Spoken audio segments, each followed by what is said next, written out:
The Hollow Knight universe takes place on a soundless world where the only sentient beings are plants, fungi, and insects. Here, powerful entities known as the Greater Beings act as a sort of demigods, and above these higher beings, there are even more powerful entities known as the Pale Beings. The thing with higher beings and gods in general is that they are obsessed with being worshipped, and the first Hollow Knight tells us of how a pale being, a limbless dragon, a pale snake, a worm, shed its body to walk among the common bugs.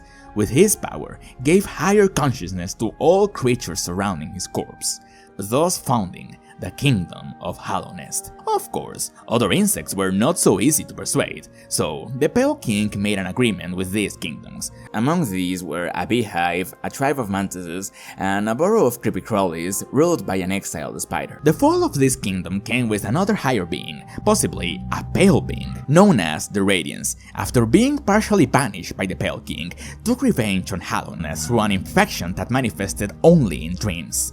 Therefore, the Pale King and his spouse, the White Lady, another pale being, devised a plan to create a vessel capable of containing the infection. The White Lady was meant to bear as many offspring as possible, to then be imbued with a dark substance, a substance so dark in fact that even the pale beings feared it, the Void. After hundreds of thousands of attempts, they managed to produce a pure vessel.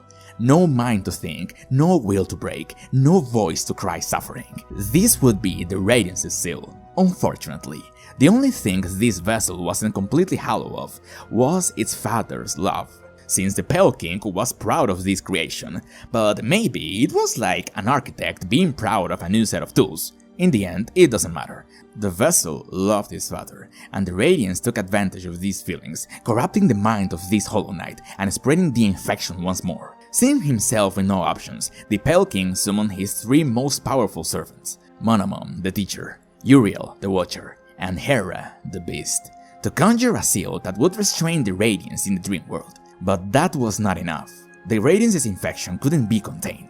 Defeated, the Pale King vanished his palace deep into the dream world, where the infection wouldn't reach him. He refused to let his kingdom die, placing Hallownest on stasis, for no cost was too great for him. That's basically the first game's background. There we take control of one of the failed vessels, on a journey through the dying kingdom of Hallownest, to gain more power and vanish the infection once and for all. During its journey, the vessel discovers his true nature, that he was just a pale shell filled with void. In the true ending, this vessel, with the help of a cult called the Godseekers, who, through their blind devotion are able to attune to higher beings, manage to manifest the pure essence of the Radiance, to face it against the pure essence of the void within the vessel, snuffing the infection once and for all, and putting the kingdom of Hallownest to rest. Okay, but why is all of this important to Silksong? As it turns out, when the Pale King summoned the three dreamers, one of them wasn't so easily convinced. This was Hera the Beast, Queen of Deepness. She was a self-exiled from a distant kingdom, a special kind of spider, a weaver, and due to her nature, couldn't bear offspring so easily. But since the Pale King was a higher being, and a pale being at that, Hera only wanted one thing out of him.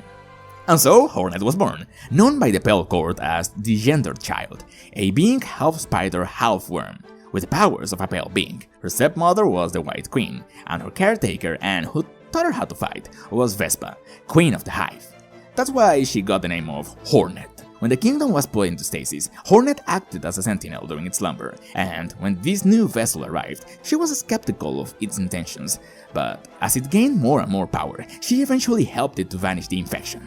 That's where the story of the previous game ends. Unfortunately, it's not entirely sure what happens between the true ending of Hollow Knight and the beginning of Silksong.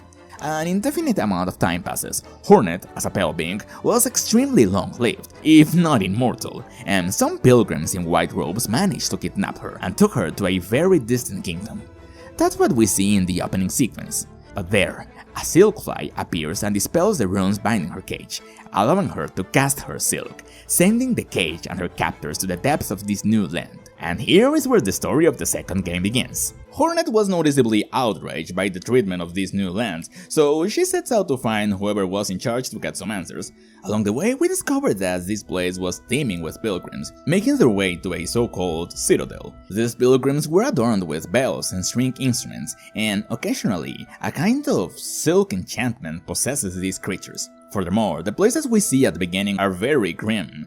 A sea of carcasses leads to a pit of boiling magma, and the bugs work in the forges dangerously close to them. Hostile pathways where the only creatures unaffected by silk are a tribe of red ants that attack anyone in their path. On this journey, Hornet faced someone who, just like she did with the knight, tries to test her. This is Lace, and she's just making sure Hornet is ready to ascend to the citadel and face its overlords. Obviously, she knew what was going on, but she wouldn't tell us just to keep her facade. Continuing her journey, she finds a rest stop for pilgrims, a Bell village that's been completely haunted by silk. She has to fight a member of her species who was obstructing the Veil, the only one we've seen so far.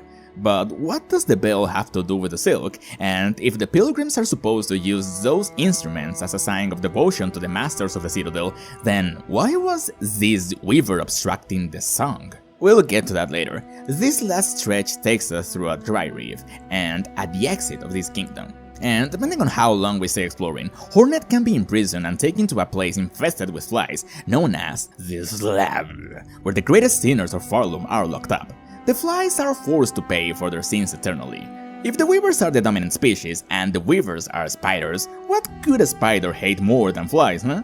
There's also another way called the Sinner's Path, a sort of slaughterhouse for roaches that serves as livestock for the bugs of this kingdom. Here we get to an alternate entrance to the citadel, where we face another being who, I'm telling you, it's very similar to Lace. She is the Phantom, in charge of the exhaust pipes of the citadel. Basically the waste manager, a premium waste manager, since she is doing all of this with an organ.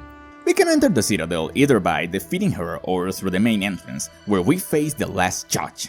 During her fight, we already get the idea that the citadel is not accepting any new residents. Either way, the main hallway was obstructed, and Hornet has to go through the underworks, where we find even more enslaved bugs working themselves to death to satisfy the citadel demands, in hopes of one day be accepted for the bugs far above. But once we enter the citadel, we notice a certain lack of something.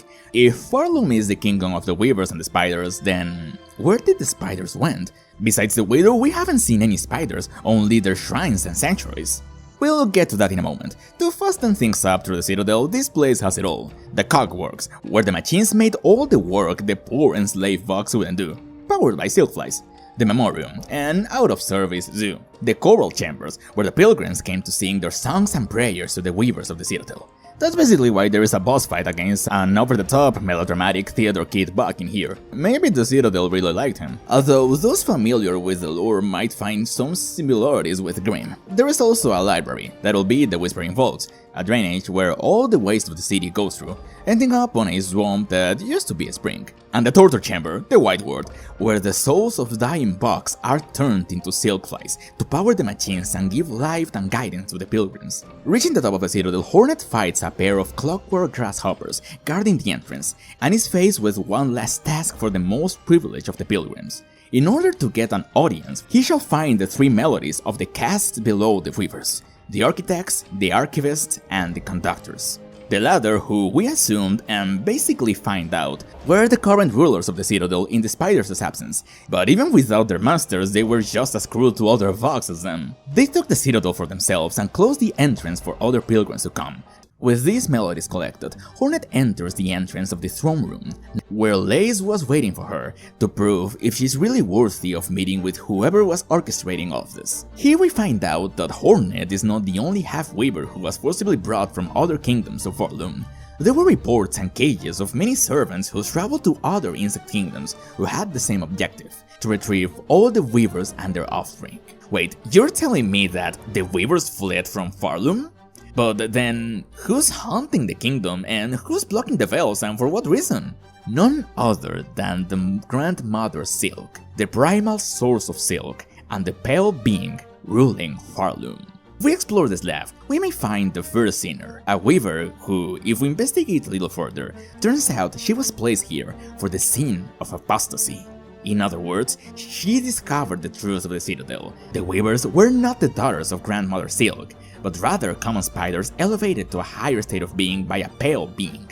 Similar to the Pale King, the difference being that Grandmother Silk demanded total devotion from her subjects. The Pale King wanted to be a monarch and be rightfully revered as one. But this entity was far more cruel and ruthless than the Worm. But the Weavers didn't know this at first. The purpose of the Citadel was to serve both as a cradle and as a site of devotion. Through their strings and the Song of the Pilgrims, the Weavers put the Grandmother Silk to sleep, creating a literal loom at the top of the cradle, allowing the Weavers to use as much pale silk as they wanted. That's why the Weavers were seen as divine, and technically they were, and if anyone had any objection, they were quickly quenched. But eventually, the Weavers realized the mess they had gotten themselves into. Grandmother Silk used them as tools of control. They couldn't get rid of the strings of Grandmother Silk. Even worse, the Weavers couldn't bear offspring that easily due to their elevated status. This is why in the far reaches of Farloom, far from the strands of Grandmother Silk, we'll find a kind of artificial weaver, an attempt to create a divine child just like them. Though its shell was very fragile, and the Weavers had to make an iron enclosure to keep her alive.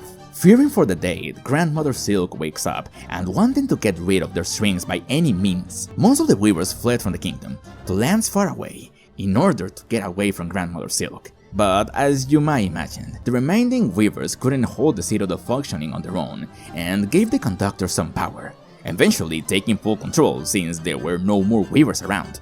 Until one day, the Weavers' biggest fear became true.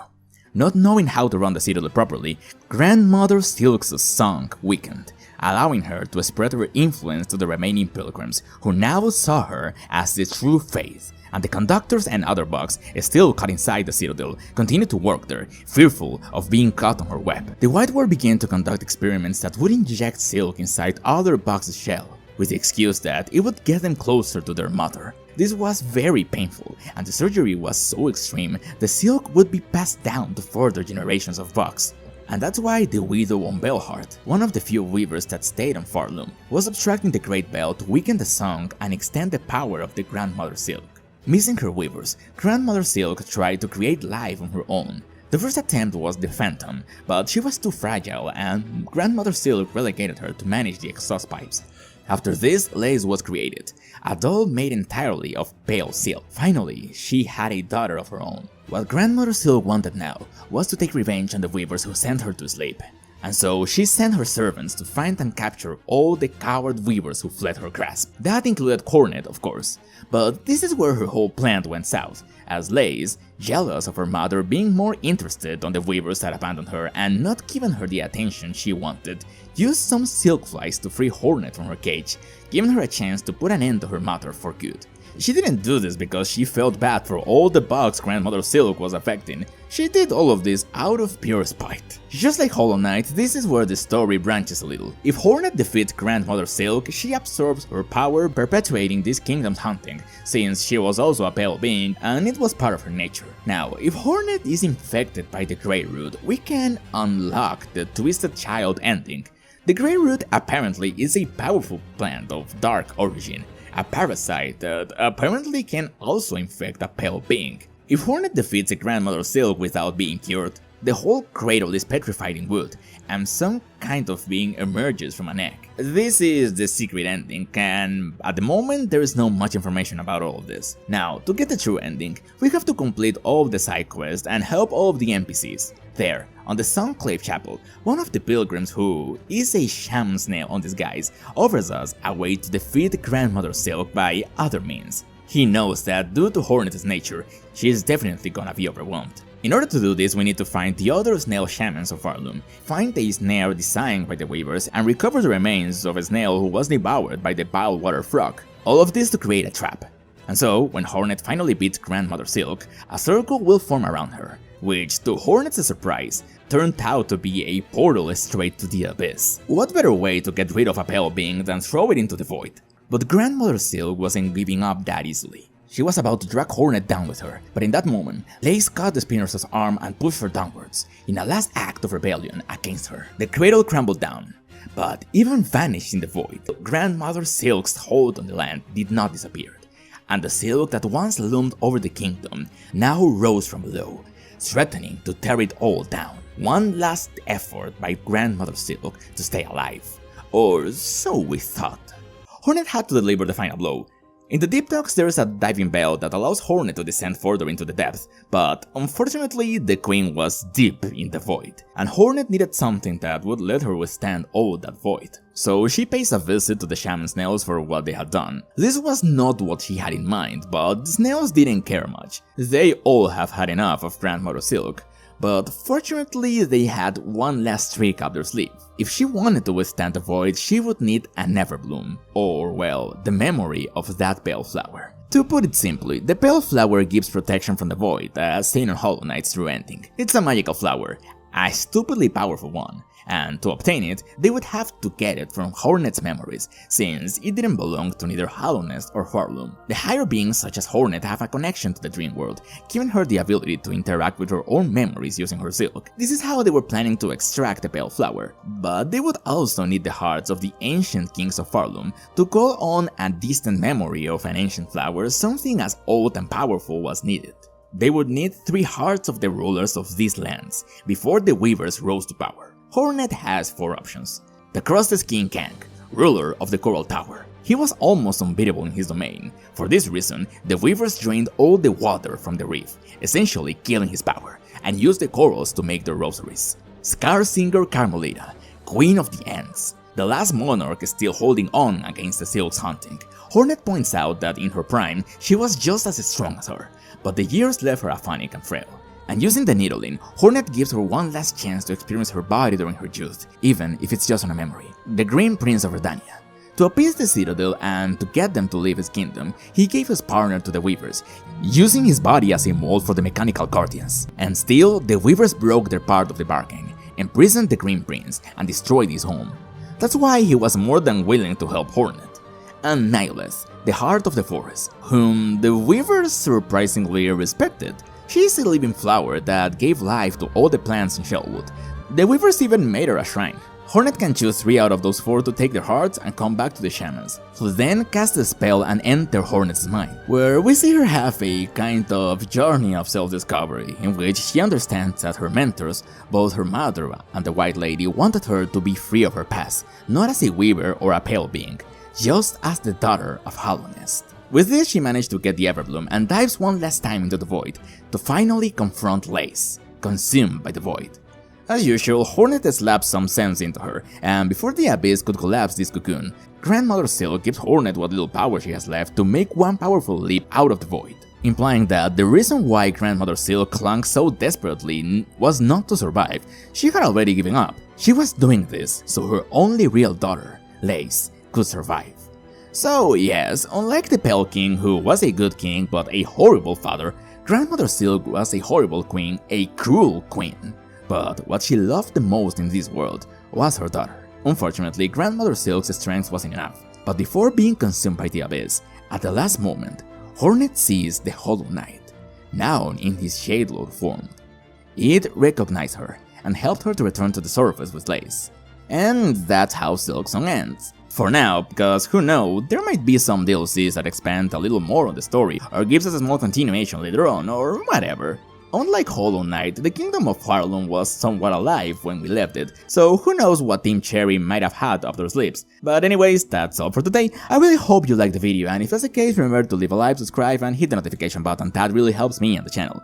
And leave me a comment down below telling me what do you guys think. Anyways, thank you all for watching, and I'll see you all next time.